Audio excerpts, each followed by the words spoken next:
Bien, buenas noches con todos los presentes. Mi nombre es Fernando Nofre y seré quien modere la ponencia de esta noche, cuyo título es ¿Cómo una dieta saludable puede contribuir a prevenir la obesidad?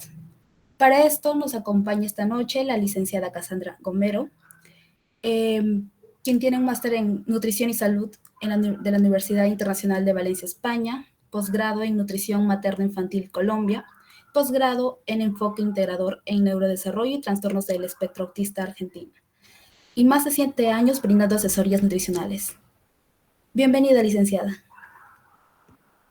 Muchas gracias y saludos cordiales a todos los que están presentes y ya esperando el inicio de esta ponencia. Vamos a presentar las diapositivas para dar inicio.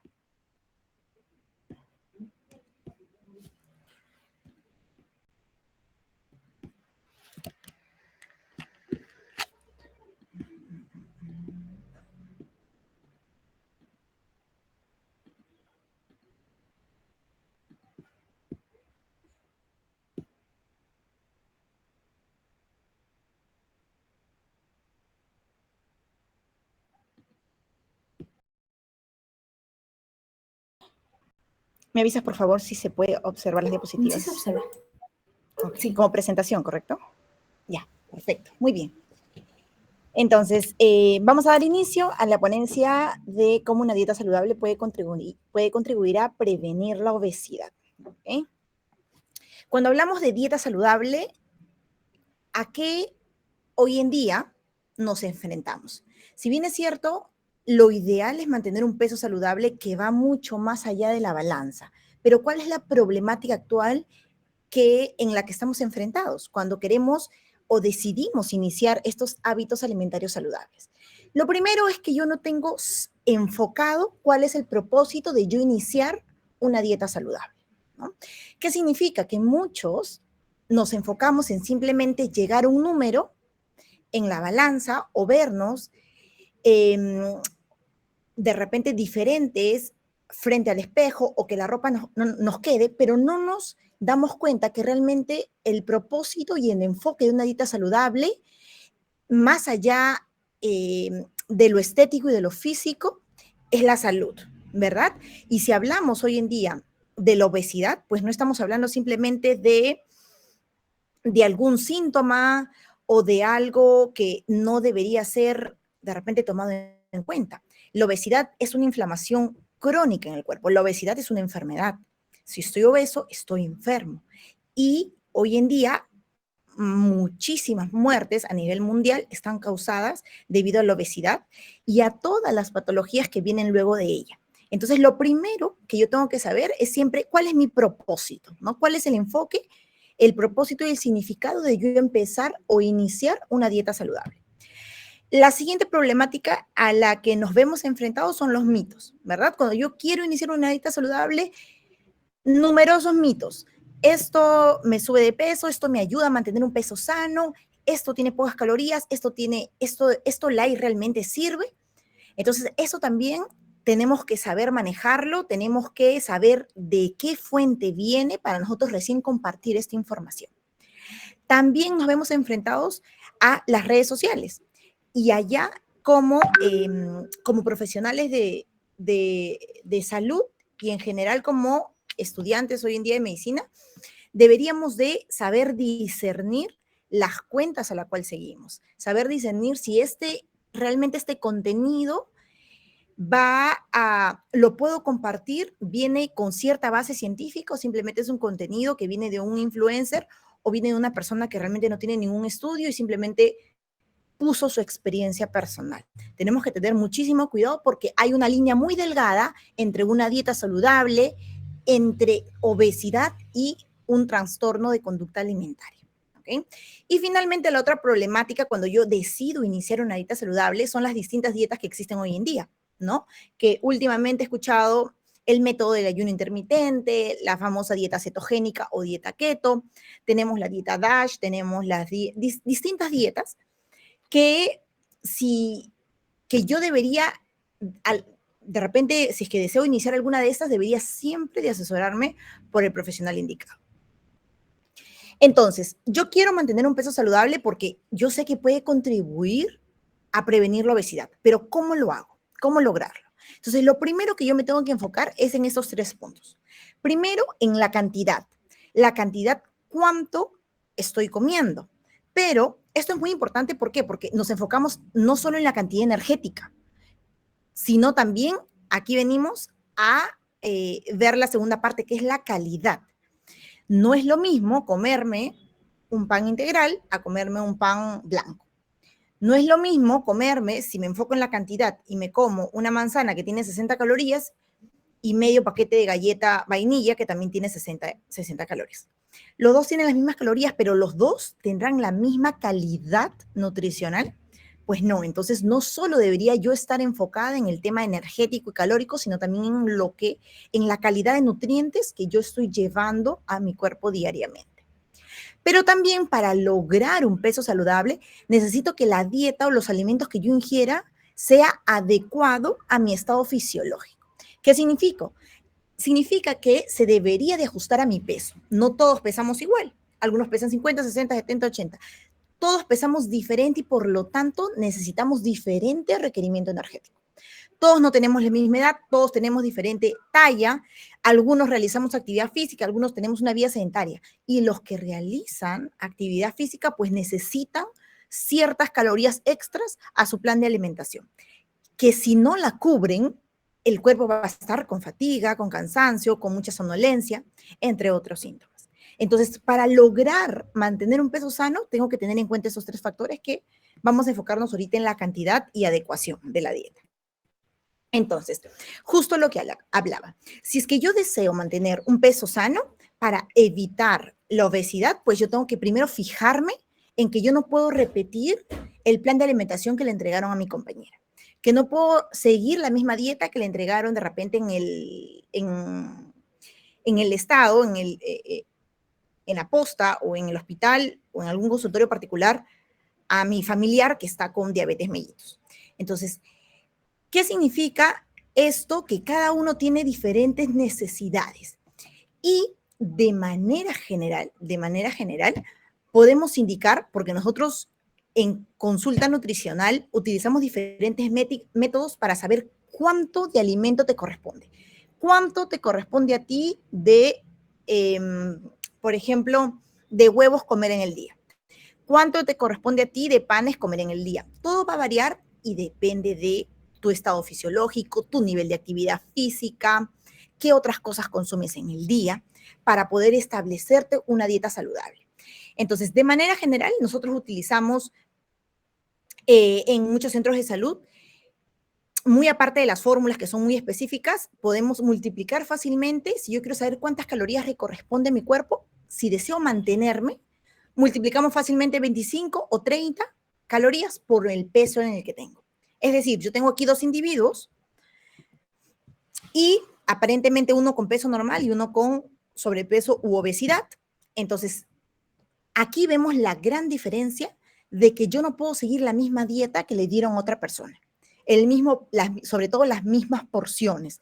¿Por qué? Porque cada uno tiene diferentes necesidades. Por ejemplo, el primer individuo pesa 60 kilos y si desea mantener su peso, pues multiplicamos por 30 y salen 1.800 calorías que debería de ingerir en el día, ¿no? Este es un contexto general y todo se adecua y se adapta, ojo. Y tenemos el otro paciente que no pesa 60, no pesa 90 y que él no necesita 1.800. Que si usa la dieta del otro paciente porque vio que a la otra persona le funciona, pues va a acarrear síntomas incluso de deficiencias nutricionales. En este caso, este paciente necesita 2.700 calorías. Entonces, en general, la OMS nos dice que un adulto aproximadamente, que tiene una actividad física moderada, podría incluir 2.000, 2.200 calorías diarias, ¿no?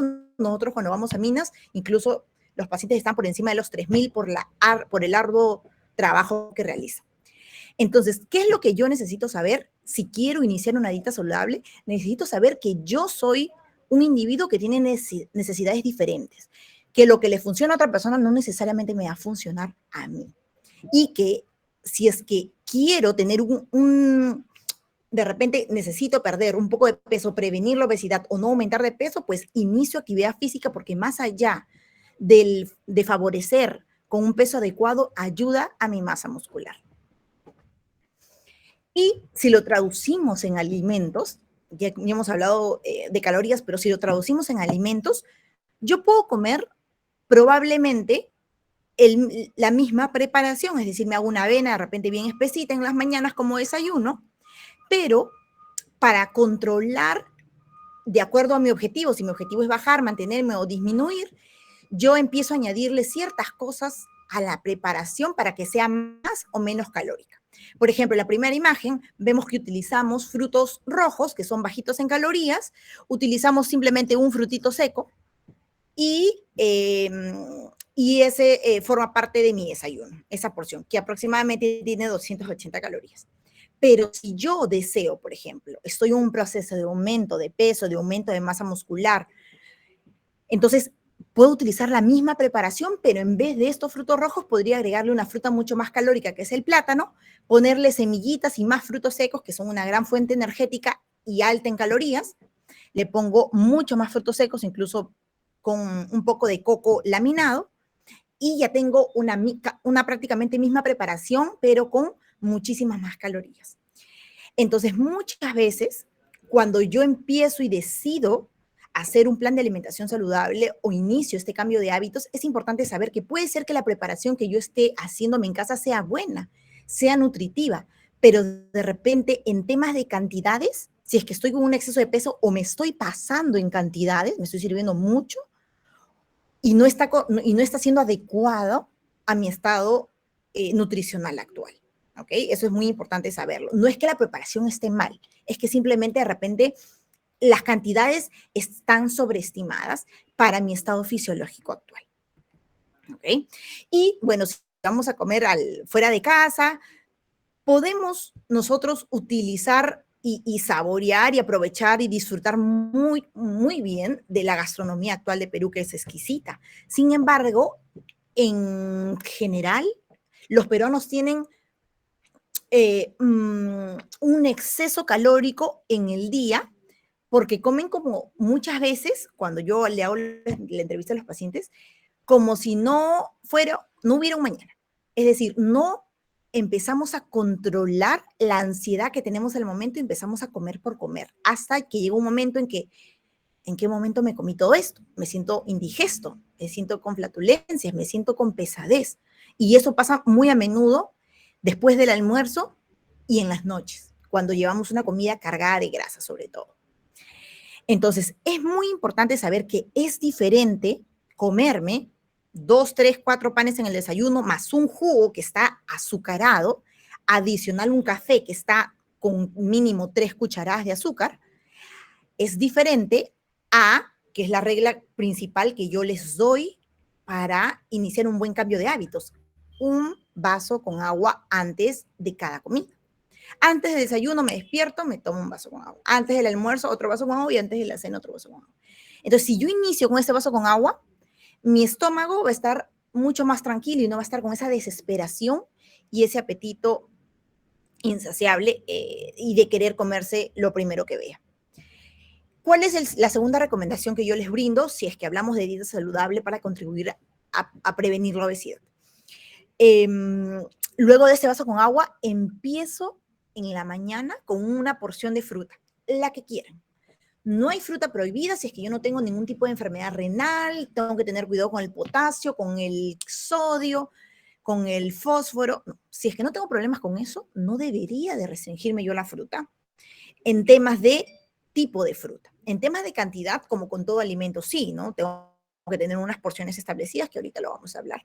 Pero en temas de calidad de fruta, todas son exquisitas y buenas. Entonces, si yo deseo, puedo iniciar, yo he puesto una fruta súper digestiva que tiene la papaína, que es la papaya, pero puedo iniciar con una manzanita, con una naranja, con un platanito, con la fruta que yo deseo. Entonces, tomo primero el agua, luego, en vez de tomar este jugo, que prácticamente eleva mis niveles de glucosa de una manera abismal en ese momento, me consumo la fruta picada y lo puedo acompañar muy fácilmente sin perder esa tradición y estos hábitos en casa con un pancito francés, y lo acompaño con el chanchito, ¿no? Y con un poquito de zarcita criolla. Entonces, es diferente.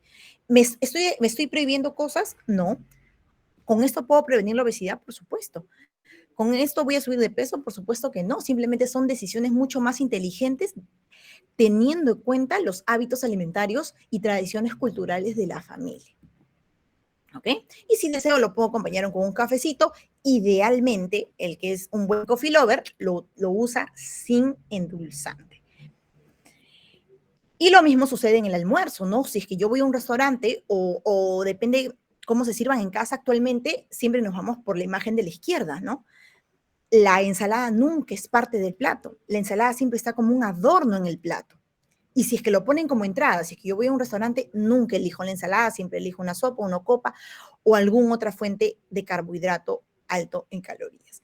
Entonces, ¿qué es importante? Es importante, acá va la tercera recomendación, que para prevenir la obesidad yo debo de incluir una buena porción de ensalada en mi plato. La ensalada que quiero, fresca, cocida, puede empezar una mixta con lo que deseen. No es necesario ponerlo de repente en la mitad del plato como se viene indicando, porque mi proceso es progresivo, es poco a poco. Entonces, si yo empiezo eligiendo simplemente medio tomate, solo utilizo el medio tomate. Y así progresivamente voy avanzando hasta que mi meta sea que haya una muy buena porción en mi plato de segundo.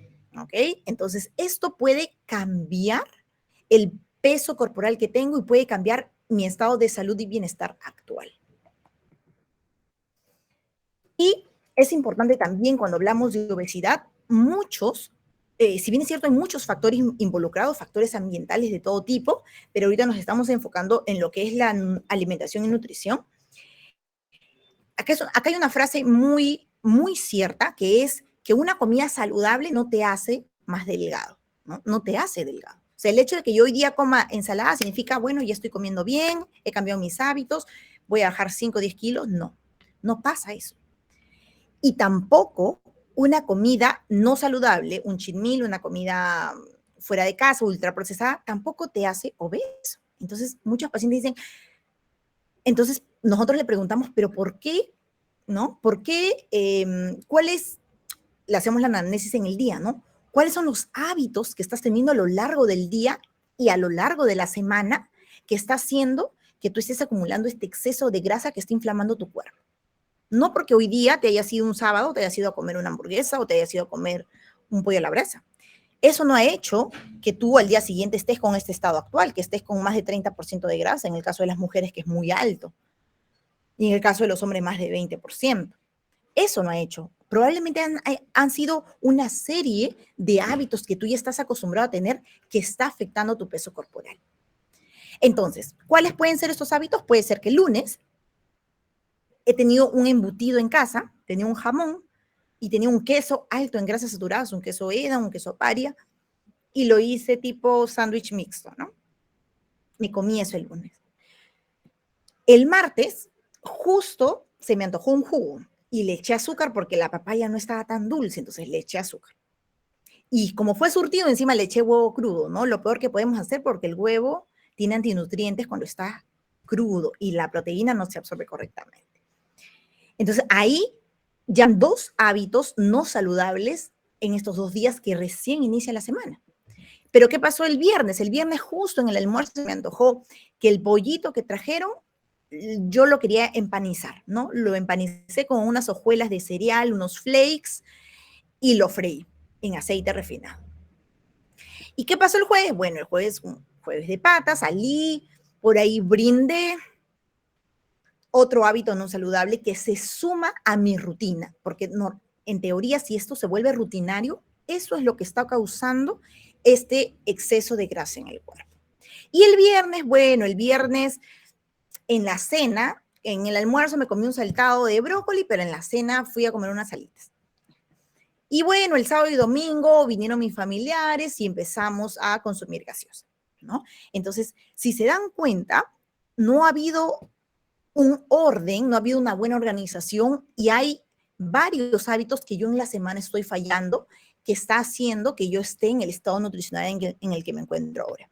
Y que más adelante, si es que no tenemos hijos, más adelante yo voy a enseñar estos hábitos a mis hijos. Y si es que vamos a atender pacientes en algún momento, ¿con qué cara yo le voy a decir al paciente que baje la sal, baje el azúcar, no tome gaseosas o disminuya ultraprocesados si yo saliendo de consulta lo hago? ¿Y cuál es el resultado de esto? Pues lo que las noticias justo en este mes se estaba conmemorando, el Día Mundial de la Obesidad. En el Perú, más de la mitad sufre de obesidad, el 62% de peruanos. Y que más o menos equivale a 15 millones de personas, ¿no? Y lo peor es que ahora, hoy en día, los niños están elevando todas esas cifras, ¿no? Porque viven en este ambiente obesogénico, porque son los padres o los familiares o los abuelos los que contagian estos malos hábitos alimentarios. Ya sabemos entonces en qué podemos estar fallando, cómo podemos mantener un peso saludable, y ahora vamos a hablar en esta segunda parte de cómo puedo reducir la ingesta total de grasas. ¿Por qué nos enfocamos en grasa? Si la grasa lo necesita el cerebro, si la grasa es una fuente de energía, si la grasa me sirve para producir hormonas y para transportar vitaminas, ¿no? Las vitaminas liposolubles. Entonces, ¿por qué yo tendría que reducir la ingesta de grasa? Porque las grasas que comemos hoy en día no son necesariamente las buenas, las que pueden ver aquí. Ahorita vamos a observar las grasas que estamos comiendo hoy en día. Y además, con la gran cantidad que comemos en el día, hace que sea un alimento, hace que esté sumando muchas calorías a mi dieta actual. Por ejemplo, si los carbohidratos, por cada gramito de carbohidrato te proporciona 4 calorías, las proteínas también por cada gramito 4 calorías. Y las grasas, ¿cuántas calorías me proporcionan por cada gramito que consumo? 9. Entonces, ¿qué quiere decir? Que es la fuente de energía más alta. Y si yo no la tengo controlada ni moderada, pues esto puede estar contribuyendo a la obesidad que puedo estar padeciendo hoy en día. Y, como les decía, ¿por qué reducir la ingesta de grasa? Porque nosotros no estamos respetando esta relación, que la relación indica que las grasas insaturadas, su consumo debería ser menor al 90%, ¿no? Deberíamos en realidad de consumir más de estas grasas, y las grasas saturadas debería ser menos del 10%. ¿Y cuánto consume el peruano? Más del 10%. Y si está más del 10%, ¿qué viene en el producto que compro? El octógono, ¿no? El octógono de alto en grasas saturadas. Y lo compro. Porque es unas papitas light, porque es un chocolatito sublime, porque es una galletita Oreo. Lo compro. Y no lo compro una vez a las 500, lo estoy comprando muy a menudo, que hace que esté afectando mi estado nutricional actual. Entonces, estas grasas saturadas se deberían de disminuir, porque la recomendación es menos del 10%. ¿Y qué alimentos están incluidos o tienen una gran cantidad de grasas saturadas? Pues los lácteos enteros, los lácteos azules, las carnes grasosas y sus derivados, y los alimentos ultraprocesados. ¿Cuáles son estos? Pues todo lo que encontramos, bueno, la mayoría de productos que encontramos en los supermercados, ¿no? Sin contar las comidas que venden en los restaurantes o en las cadenas de fast food, ¿no? Ahí están las grasas saturadas, que se debería de disminuir, no eliminar, ojo, porque al final la idea es llegar a un equilibrio, ¿no? Pero el peruano no está teniendo este equilibrio. Por eso todas las cifras y las estadísticas. Entonces, ¿cómo puedo yo en casa empezar a reducir estos lácteos? Estos lácteos enteros, ¿no? Que tienen alto porcentaje de grasa saturada. De por sí la vaca tiene, de donde sale todos sus subproductos, es una fuente de grasa saturada, ¿no? Los lácteos. Entonces, si yo estoy acostumbrado a usar mis preparaciones, en general, el puré, el lácteo que tomo, algún postre con una leche azul, este es un ejemplo, no hay ningún tipo de recomendación aquí, este es un ejemplo. ¿Yo cómo lo puedo cambiar para disminuir este consumo de grasas saturadas? Pues elijo uno totalmente descremado, ¿no? Si el primero, el lácteo azul, tiene 7.5 gramos de grasa, este descremado tiene 0 gramos de grasa. Entonces, este cambio hace que empiece a mejorar esos niveles altos de grasa saturada que estoy consumiendo. Y lo mismo sucede para el queso. Hay quesos enteros y quesos frescos pasteurizados bajos en grasa, ¿no? Preferir queso fresco a preferir una gran cantidad de queso mozzarella o queso pari. El segundo tip para reducir esta ingesta de grasa, si estoy acostumbrado, puedo hacer una anamnesis en casa mismo, viendo cuántas veces a la semana estoy comiendo carne roja. Almuerzo, cena, ¿cuántas veces a la semana? Si la Organización Mundial de la Salud me dice que estas carnes rojas deben ser ocasionales, una vez a la semana, una vez cada 15 días, pero ¿cuántas veces estoy comiendo? De repente el lunes hice un lomo saltado, el jueves justo hice una chuleta y justo el domingo pues fui a comer de repente, no sé, anticuchos con chorizo y etc. Entonces, ¿cuántas veces estamos comiendo carne roja que son una fuente alta de grasas saturadas? Que yo lo puedo cambiar por carnes más magras, ¿no? ¿Cuántas veces pescado estoy comiendo? ¿Cuántas veces pavita o pollo estoy comiendo en la semana? Entonces, aquí podría ser un balance. La siguiente opción y recomendación para disminuir el consumo de grasas saturadas son los aceites, definitivamente, ¿no? Los aceites, los que estamos acostumbrados a consumir, son aceites o de soya, que son los aceites más económicos también, ¿no? Y que si yo los voy a adquirir, pues modero su uso, no lo voy a utilizar para hacer las papitas fritas, ¿no? Empiezo a disminuir el uso. Aparte del aceite de soya, utilizamos el aceite de algodón, el aceite de maíz, el aceite de girasol y una mezcla de aceites vegetales. Pero no acostumbro a consumir, por ejemplo, el aceite de oliva, ¿no? Que si estoy segura que lo tengo en casa, con la justa lo usaré una vez al mes, ¿no? Pero que es una muy buena opción para disminuir el uso de aceites refinados y aumentar el uso de aceites altos en grasas monoinsaturadas. Y la otra recomendación definitivamente es que si yo estoy acostumbrada a hacer mis compras o veo que un familiar en casa lo hace, pues trato de observar que el 20, normalmente las compras deberían ser un 80% naturales, entre frutas, verduras, menestras, cereales, entre otros, y solo un 20% de productos embolsados. Pero me aseguro que estos productos embolsados pues no tengan el octógono de alto en grasas saturadas, porque no significa que tenga grasas saturadas, significa que el aporte de grasas saturadas está excesivo, más de lo normal y a la empresa no le importó. ¿Por qué? Porque es más palatable, es más rico. ¿Y por qué también? Obviamente porque hay demanda, o sea, hay consumo por parte del peruano.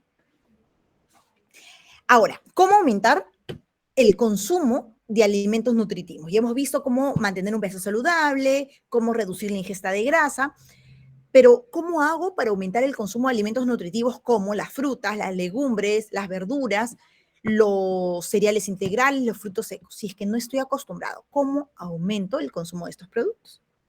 No sé si han escuchado en algún momento, porque esto se trabajó con el MINSA también, el famoso 5 al día o la manito saludable, 5 al día. ¿Qué significa? Que nosotros podemos utilizar nuestra mano para empezar a añadir más frutas y verduras a nuestro día a día. ¿De qué manera? Entonces yo pongo mi mano y veo, hay 5 deditos. Entonces, lo que me dice la OMS es que debería de incluir diariamente, ojo, diario, 5 porciones entre frutas y verduras. No 5 frutas, no 5 verduras, sino 5 entre ambas. Entonces, ¿cómo lo distribuyo en mi día? Pues empiezo en mi desayuno, como les había dado al inicio de las diapositivas el primer ejemplo. En el desayuno empiezo o inicio con el consumo de una fruta, cualquier fruta favorita. Mi desayuno, ya voy una porción de fruta. Viene mi media mañana, mi segunda fruta, que estoy segura que la mayoría hace la media mañana, pero no hace la del desayuno. Viene mi almuerzo, mi tercera porción. En este caso, inicio con una buena porción de ensalada, como hemos dicho, dentro del plato, no fuera, no como adorno, dentro del plato. Viene mi media tarde. ¿Qué pongo en mi media tarde? Mi media tarde me toca mi tercera y última fruta. Una en el desayuno, una en la media mañana y una en la media tarde.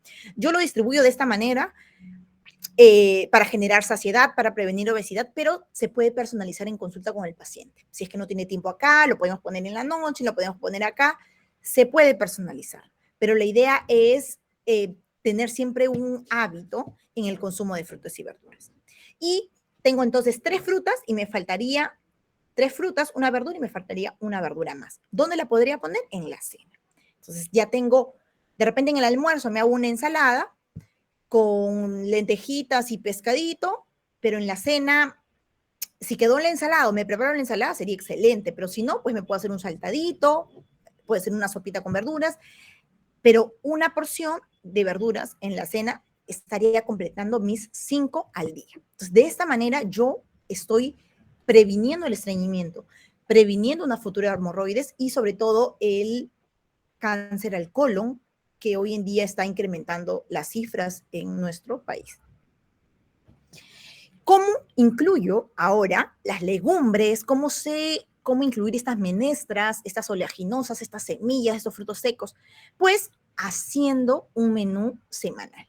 La única manera de lograr cualquier cosa en la vida es organizándome con disciplina y decisión. Si no, no voy a lograr nada. Entonces, con mi nutrición debería ser de la misma manera. Me organizo un sábado, un domingo que estoy libre, pues puedo organizar el menú de la semana. Y así, más bien, ahorraría incluso insumos, disminuiría el desperdicio de comidas, entre otros. Entonces, por ejemplo, de esta manera, un lunes pongo menestras. El miércoles también pongo menestra. Y el sábado pongo menestra. Entonces, si ya estoy cumpliendo mínimo 2 a 3 veces menestra en la semana, significa que estoy agregando una gran cantidad de fibra en mi dieta y estoy iniciando este camino hacia una alimentación saludable para prevenir la obesidad. ¿Cómo incluyo cereales integrales? Pues yo sé que es muy difícil que consumamos pasta integral, pero al menos el arroz podemos intentarlo, o al menos el pancito del desayuno podemos intentarlo, ¿no? Lo he puesto 2 veces al día, la pasta, un martes de pasta y un viernes de arroz. Y el resto lo complemento, ¿no? Los frutos secos se pueden utilizar en las ensaladas de manera picadita, por ejemplo, una ensalada Waldorf o navideña, le puedo poner las pecanas picaditas, las nueces picaditas, las semillas, el ajonjolí tostado lo puedo incluir en mis ensaladas tipo crispy, saldría la ensalada, o lo puedo poner incluso un puñadito cerrado en mis medias tardes sin llegar al exceso porque los frutos secos son altamente calóricos. Y si yo estoy comiendo por comer, pues podría estar fomentando una obesidad también. Entonces, esta es la única manera de poder organizarnos. Es más, he puesto que los cárnicos, solo una carne roja en la semana, si se han dado cuenta, solo el sábado tiene carne roja, que en este caso un cerdo, un adobo de cerdo, justo con arvejita partida. Y puse 2 veces pescado a la semana, un lunes y un jueves, para de repente, para incentivar el consumo de omega 3, porque en la mayoría de los pacientes que llegan a consulta, yo veo que ese porcentaje de HDL, que es el colesterol bueno, siempre está bajísimo, no nos está protegiendo y hay más riesgo de enfermedad cardíaca. Y finalmente, para terminar, la última recomendación es respecto al azúcar y sal. ¿Cómo reducir la ingesta de azúcar y sal? Entonces, para yo reducir la ingesta de azúcar y sal, primero tengo que entender por qué es tan nociva. Porque el azúcar es tan adictiva, sí, es tan palatable, sí, pero es nociva porque no me proporciona ningún nutriente adicional, ¿no? Y solo me proporciona energías, calorías al momento y sabor, ¿no? Entonces, lo primero que tengo que entender es que la cantidad de azúcar que use es muy importante y puede determinar mi ingesta, la excesiva ingesta de energía en el día. Es decir, no es lo mismo que yo use para mi café una cucharadita pequeña, ¿sí? Una cucharadita pequeña, a que yo use 2 cucharas grandes de azúcar, ¿no? No es lo mismo. No es lo mismo utilizar un edulcorante, de repente stevia, a utilizar miel de abeja. Entonces, es muy importante saber que tanto el azúcar como la miel de abeja, como la algarrobina, como todos estos endulzantes, azúcar de coco, panela, entre otros, tienen el mismo aporte calórico. Cada cuchara equivale a comerse un pan francés en temas de calorías. Entonces, de aquí puedo empezar también a mejorar mis hábitos alimentarios, porque de repente, ¿cuánto estoy comiendo en el día? En la avena le eché 2, en el café le eché 3, justo en el almuerzo tomé un refresco que también estaba azucarado, en la media tarde me comí una galleta y la galleta tenía 5 cucharaditas de azúcar. Entonces, todo eso va sumando a lo largo del día. Y sin contar que las gaseosas hoy en día son acusadas de promover la obesidad. ¿Por qué? Porque cada botella, porque ahora viene con 10% extra, cada botella de 600 mililitros, en teoría personales, equivale a 12 cucharaditas de azúcar. Entonces, ¿quién en su sano juicio tomaría directo ahorita 12 cucharaditas de azúcar? Ahora, gracias al sistema de octógonos que ha salido hoy en día, también ha hecho que las industrias mismas empiecen a mezclar entre azúcar y edulcorante. O sea, mezclan el azúcar sacarosa con edulcorante, que en este caso es aspartame y acesulfame, ¿no? Entonces ya le bajan la caloría y si se han dado cuenta hoy en día, muchas gaseosas ya no tienen octógono. ¿Por qué? ¿Porque no tiene azúcar? No, porque lo han mezclado mitad azúcar y mitad edulcorante, ¿no? Que es una buena alternativa hasta, lo ideal sería quitarle y empezar nosotros, obviamente, por sí mismos a disminuir el consumo. Entonces, ¿cómo puedo yo incluir más agua en el día sin necesidad de incluir gaseosa? Pues lo ideal es agua sola, pero si me quiero hacer un agua frutada también sería espectacular. No le pongo hojitas de menta, le puedo poner rodajas de naranja y me sale un agua frutada si es que no me acostumbro a tomar agua sola, que sería lo ideal. O en tal caso, pues utilizo un refresco, una chicha morada, una limonada, un emoliente, en el que no esté licuado, ojo, la pulpa de la fruta, porque eso es lo que eleva la insulina. Que no esté licuada la pulpa de la fruta y sobre todo, obviamente, no esté endulzado, ¿no? En este caso, uno de los edulcorantes naturales puede ser la stevia, que se puede usar a partir de los 2 años en adelante. Y finalmente, el sodio. ¿Cómo reducir el sodio? ¿Por qué reducir el sodio o la sal? ¿No? ¿Por qué? ¿Qué es lo que me dice la evidencia? La evidencia me dice que reducir el sodio puede prevenir de 1 hasta 1 de 4 ataques cardíacos y accidentes cerebrovasculares que se dan en el mundo.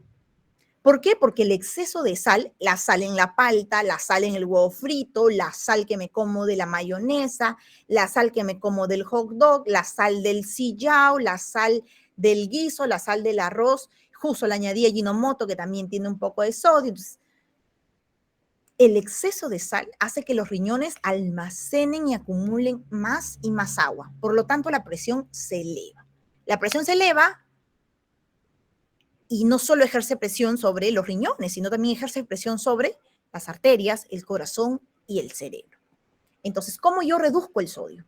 Pues si yo tengo en casa productos que digan alto en sodio, pues empezar a comprarlos menos o empezar a utilizarlos menos, con menor frecuencia. Por ejemplo, como les mencionaba, las salsas de soya o los sillao, que incluso no solo tienen alto en sodio, sino también tienen alto en azúcar. Entonces empiezo a disminuir preparaciones donde se utilice mucho sillao o las preparaciones que realizo, pues utilizo poco. 2, uno de los grandes tips que le damos a los pacientes que ya de por sí sufren de presión elevada, porque ojo, no es necesario sufrir para recién empezar a disminuir el sodio, pero de por sí a estos pacientes le damos la indicación de empezar a reemplazar esta sal con especias y condimentos naturales. Por ejemplo, ¿cuántos de nosotros usamos cúrcuma al momento de cocinar? ¿Cuántos usamos orégano, nuez moscada, jengibre, laurel, azafrán? Especias naturales, poderosas antiinflamatorias y que le dan un buen sabor a las comidas sin necesidad de agregar tanta sal. Y finalmente, tener en cuenta que el paladar se acostumbra. Es decir, ¿cómo yo sé que estoy empezando a disminuir el sodio de mis comidas? Cuando empiezo a sentirlo.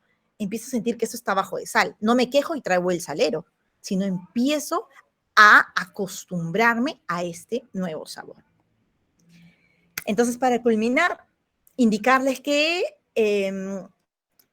como nos decía Albert Einstein, ¿no? Que dar el ejemplo, en este caso, en cómo nos alimentamos, no es la principal forma de influir en alguien, sino es la única forma de influir en los demás. Muchísimas gracias. Así que si tienen alguna duda o consulta adicional, me la hacen saber. Espero que les haya servido la ponencia. Muchas gracias, licenciada. Ahora vamos a pasar a la ronda de preguntas y para eso invitamos a todos los participantes a dejar sus preguntas o comentarios en el chat de Meet. También pueden levantar la mano por si tienen alguna duda.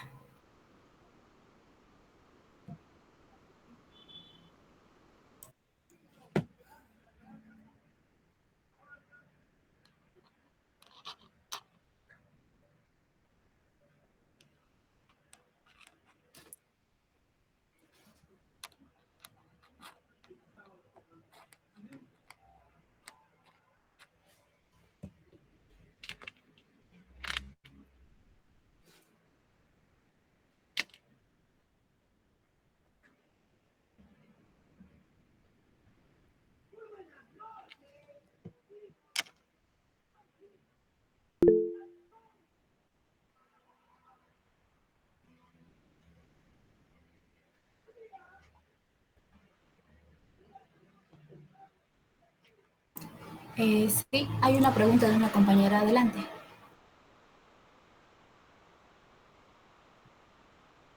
Buenas noches, doctora. Yo tenía una consulta, pues últimamente en Tacna se está hablando mucho de la obesidad infantil y yo me preguntaba en estos casos si es necesario ir de frente al nutriólogo o podemos tomar la opción que usted nos ha recomendado en esta ponencia, ¿no? De como la mano de 5, distribuir los alimentos.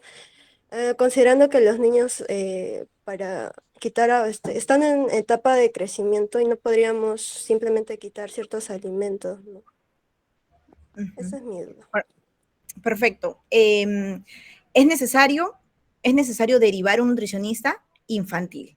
Esto es súper importante, ¿no? Porque un nutricionista infantil o nutricionista pediátrico va a poder distribuir correctamente las porciones que necesite el niño sin necesidad de afectar este crecimiento. Ahora, como se han dado cuenta, muchas veces la obesidad no está sumado a que yo estoy comiendo más lentejas o más pescado, ¿no? Normalmente es lo que se está consumiendo es más ultraprocesado y viene, en este caso de los niños, porque los padres se los compran. Entonces sí sería bueno que la consulta la pase las personas que crían al niño y que el niño obviamente vaya para que se realice la evaluación y ver en qué grado está, porque probablemente pueda esta obesidad ya estar afectando o ya estar haciendo una resistencia a la insulina, ¿no? De repente el niño incluso ya tiene la acantosis nigricans y tiene estas manchas parduzcas en el cuello, ¿no? Como he visto muchos casos en mis consultas. Entonces puede ser que este grado de obesidad ya esté avanzado, que ya esté involucrando otro tipo de patología, como una prediabetes o una diabetes infantil. Entonces sí es importante saber en qué grado de obesidad estaría, que la consulta la pase toda la familia, porque muchas veces viene de ahí el problema de la obesidad, ¿no? Pero sin dejar nosotros definitivamente de dar estas recomendaciones básicas, ¿no? Que es los 5 al día, una vez carne roja a la semana, 2 a 3 menestras en la semana, 2 porciones de pescado en la semana, ¿no? Pero si vemos que el grado de obesidad puede estar avanzado en el niño, necesariamente debería ser derivado a un nutricionista infantil.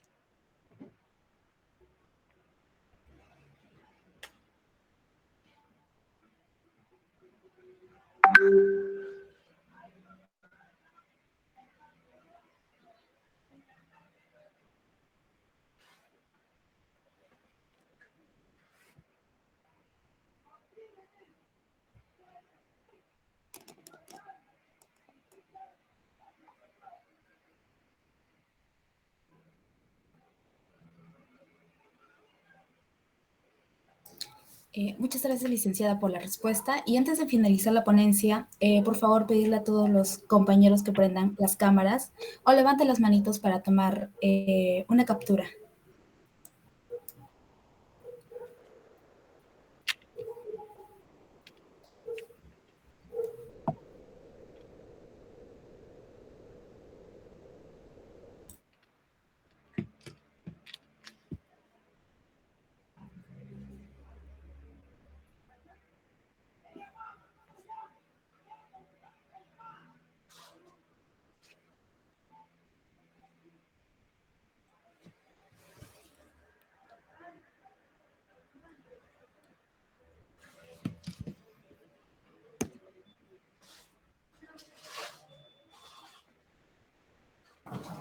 En nombre de CEPAIS, SCOP, ESCOME y CECIBEN, queremos agradecer a la licenciada Cassandra Gomero por esta magistral ponencia. Le agradecemos mucho por su tiempo y el esfuerzo que tomó por compartir estos conocimientos y experiencias con nosotros. Y esperamos poder contar con su apoyo para proyectos a futuro.